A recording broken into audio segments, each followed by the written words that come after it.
ये प्रियंका गांधी जी को भी याद रखना चाहिए। चाहे आपका भूतकाल हो, चाहे आपका वर्तमान हो, आप लोगों के चरित्र में जो है किसी तरह की मर्यादा नहीं है। आप में हिम्मत है तो भविष्य की बात करिए, हिम्मत है तो बात करिए कि बेरोजगारी क्यों है, कि पेपर लीक क्यों होते हैं। ये किसी और बात के काबिल ही नहीं है, सिर्फ ध्यान भटकाना है जनता का। आज देश का युवा कितना परेशान है, कितनी मुश्किल में है, पेपर लीक होते रहते हैं, बेरोजगारी है, महंगाई इतनी बढ़ चुकी है। इसकी चर्चा हम सदन में क्यों नहीं कर रहे हैं? हम तो देश के लिए हैं, आप चुनाव के लिए, हम देश के लिए हैं। हम जितने भी चुनाव हारे, हम यहाँ बैठे रहेंगे और आपसे लड़ते रहेंगे और आपकी विचारधारा से लड़ते रहेंगे। अपने इस देश के लिए, अपनी इस मिट्टी के लिए लड़ते रहेंगे। आप हमें रोक नहीं सकते। मैं तो नहीं हूँ, जनता की प्रतिनिधि हूँ, कलाकार तो नहीं हूँ। इसीलिए मैं भी सदन के सामने कुछ तथ्य रखना चाहती हूँ, लेकिन सिर्फ तथ्य के रूप में रखना चाहती हूँ।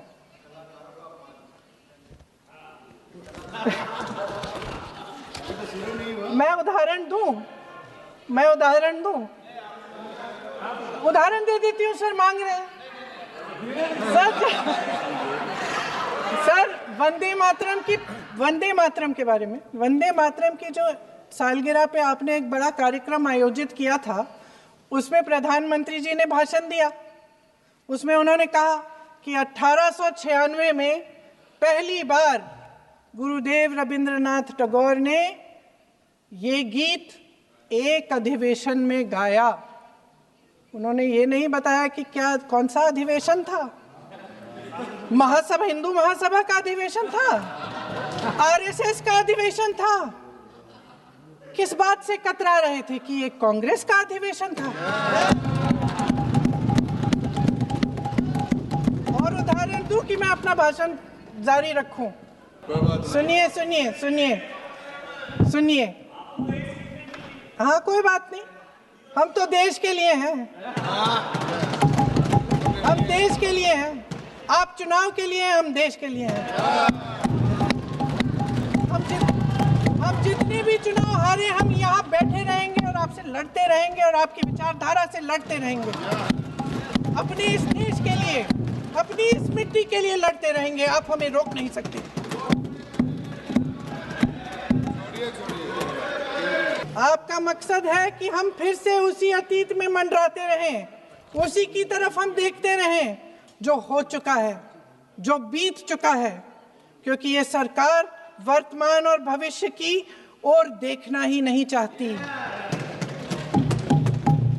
वे इस काबिल ही नहीं रही। सच्चाई ये है अध्यक्ष महोदय कि आज मोदी जी वह प्रधानमंत्री नहीं रहे जो एक समय में थे। सच ये है कि ये दिखने लगा है, उनका आत्मविश्वास घटने लगा है, उनकी नीतियां देश को कमजोर कर रही हैं। और मेरे सत्ता पक्ष के साथी चुप इसलिए हैं क्योंकि अंदर अंदर से वे भी इस बात से सहमत हैं। आज देश के लोग खुश नहीं हैं अध्यक्ष महोदय, परेशान हैं, तमाम समस्याओं से घिरे हुए हैं, और उन समस्याओं का हल आप निकाल नहीं रहे हैं। हाँ ठीक है, उसका भी बोल लेंगे, समय आएगा तो उसका भी बोल लेंगे। बल्कि कल समय आ रहा है, चुनाव पे चर्चा होगी, उस पे भी बोलेंगे। अध्यक्ष महोदय, इनके भी अपने लोग दबी जबान में कहने लगे हैं कि सारी सत्ता को केंद्रित करने से देश का नुकसान हो रहा है। इस बीच अगर हम अतीत की बातें नहीं करेंगे तो कौन सी बातें करेंगे? ये किसी और बात के काबिल ही नहीं है, सिर्फ ध्यान भटकाना है जनता का।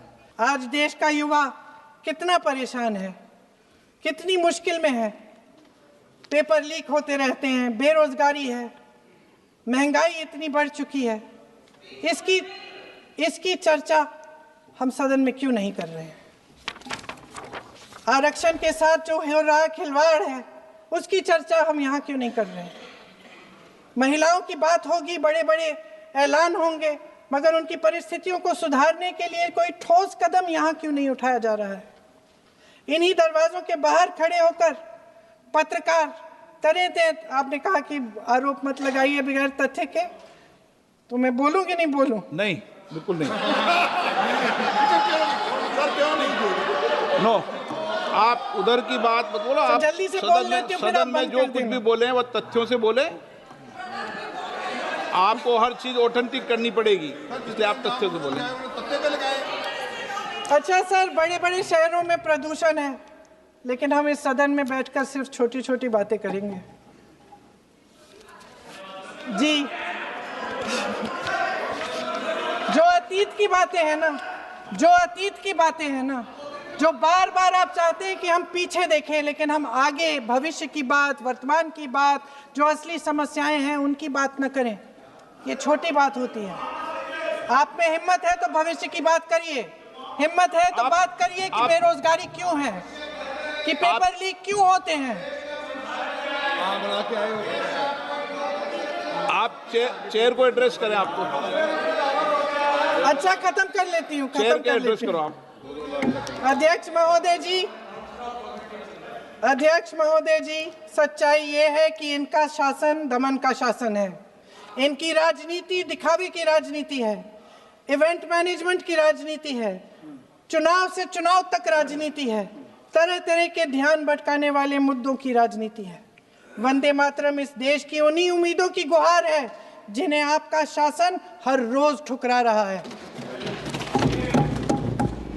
आज भी सरहद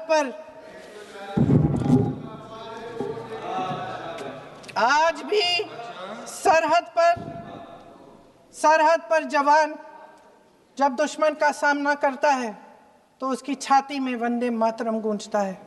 आज भी जब हमारा खिलाड़ी अंतर्राष्ट्रीय खेलों में जाता है तो उसके दिल की धड़कन में वंदे मातरम होता है।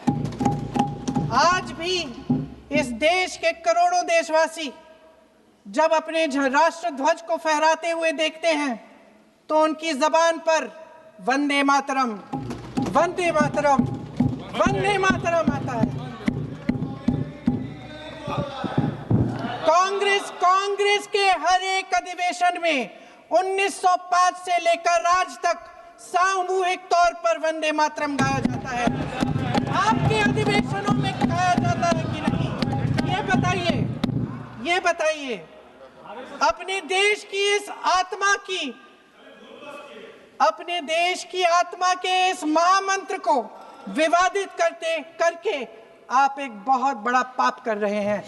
इस पाप में कांग्रेस पार्टी शामिल नहीं होगी।